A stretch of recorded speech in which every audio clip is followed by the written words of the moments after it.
So we're here right now in it's a train from Disneyland to Sunday. At napakaganda ng train nila kasi team na Mickey Mouse. Wow!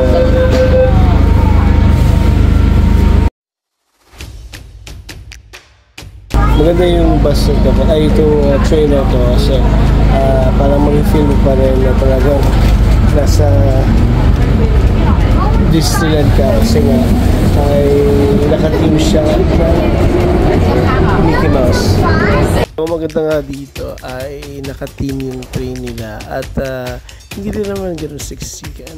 Sabi ng karamihan, actually yung papuntang Hong Kong, especially sa gabi, ay hindi talaga gano'n siya kasiksikan, kaya napakaganda. And next one naman ay itong kanilang 7-Eleven dito sa Hong Kong. Dito mas mura. Totoo nga. Sa Macau. Talagang may ilap ka sa 7-Eleven ng ibang bansa kasi nga napakaraming mabibili. Ayun, medyo sabihin natin sakto lang naman dito presyo. Pero ang pinakamaganda dyan ay marami kang makakain. And we got McDonald's Hong Kong. Ito naman ang isa sa mga nakaka-excite dahil that time yung Minecraft yung kanilang team at ang sarap. So we're here right now in McDonald's dito sa Hong Kong and we will try the Big Mac nuggets at kanilang parang what is this? Custard pie. And napansin ko lang ang ganda ng mga branding nila and packaging. Welcome. We got this Mac Spicy.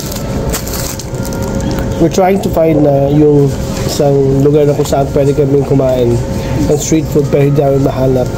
So sumuko na kami at kumain na lang kami dito. Enjoy! Ito naman. At ito naman part na ito, nakikita kami ng Japanese cake dito sa Hong Kong. At pagbalik na kami ng hotel and yung dalawa ay bagsak na bagsak. Grabe, oy. Talaga naman. So yan talaga minsan sa travel, syempre yung mga anak natin ay hindi maging ganong katagal yung kanilang lakas, ika nga.